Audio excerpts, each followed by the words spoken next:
warahmatullahi wabarakatuh. Perkenalkan, nama saya Nurul Arsyil Azim dengan NIM C022337 dari kelas akuntansi C angkatan 2023. Baik teman-teman, di sini saya akan memaparkan materi tentang kebudayaan dan sejarah perkembangan Islam. Nah, yang pertama kita masuk pada kebudayaan. Nah, kebudayaan adalah istilah yang menunjukkan hasil karya manusia yang berkaitan dengan pengungkapan bentuk. Kebudayaan merupakan wadah tempat di mana hakikat manusia memperkembangkan diri. Antara hakikat manusia dengan pengembangan diri kebudayaan tersebut terjalin hubungan korelasi yang tidak dapat dipisahkan.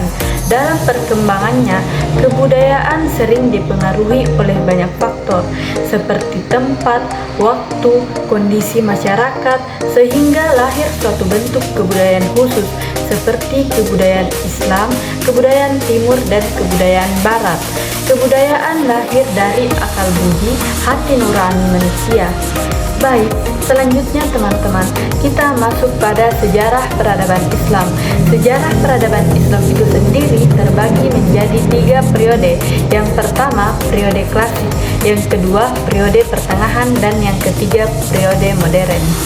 Nah, baik teman-teman, yang pertama kita masuk pada periode klasik.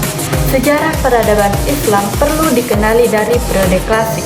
Periode klasik merupakan masa kemajuan, keemasan, dan kejayaan Islam. Sejarah peradaban Islam pada periode klasik penting kamu pahami. Periode klasik ini dibagi ke dalam 2 fase, yaitu fase integrasi dan desintegrasi. Pertama adalah fase integrasi atau pusat kemajuan. Di masa ini, daerah Islam meluas melalui Afrika bagian utara sampai ke Spanyol di belahan barat dan melalui Persia sampai ke India di belahan timur. Daerah-daerah tersebut tunduk pada kekuasaan Islam di masa ini. Di masa ini pula, perkembangan ilmu pengetahuan sedang dalam tahap sangat tinggi, baik di bidang agama maupun di bidang pendidikan. Selanjutnya, periode pertengahan.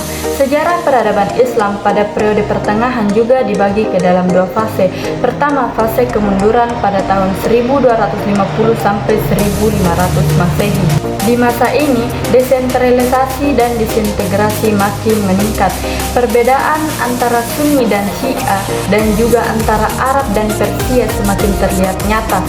Dunia Islam terbagi 2, yaitu bagian Arab yang terdiri dari Arabia, Irak, Suria, Palestina, Mesir, dan Afrika Utara berpusat di Mesir.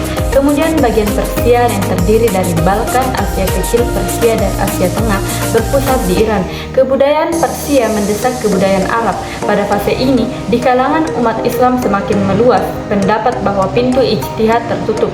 Demikian juga tarekat dengan pengaruh negatifnya. Perhatian pada ilmu pengetahuan kurang sekali. Umat Islam di Spanyol dipaksa masuk Kristen atau keluar daerah itu. Kedua, fase 3 kerajaan besar pada tahun 1500 sampai 1700 Masehi dan masa kemunduran 1700 sampai 1800 Masehi. 3 kerajaan besar tersebut adalah Kerajaan Utsmani di Turki, Kerajaan Safawi di Persia, dan Kerajaan Mughal di India. Kejayaan Islam pada 3 kerajaan besar ini terlihat dalam bentuk arsitek sampai sekarang. Dapat dilihat di Istanbul, Iran, dan Delhi. Perhatian pada ilmu pengetahuan kurang sekali. Masa kemunduran Kerajaan Safawi dihancurkan oleh serangan-serangan bangsa Afgan. Kerajaan Mughal diperkecil oleh pukulan-pukulan raja-raja India. Kerajaan Utsman terpukul di Eropa. Umat Islam semakin mundur dan drastis. Nah, pada saat itu Eropa bertambah kaya dan maju.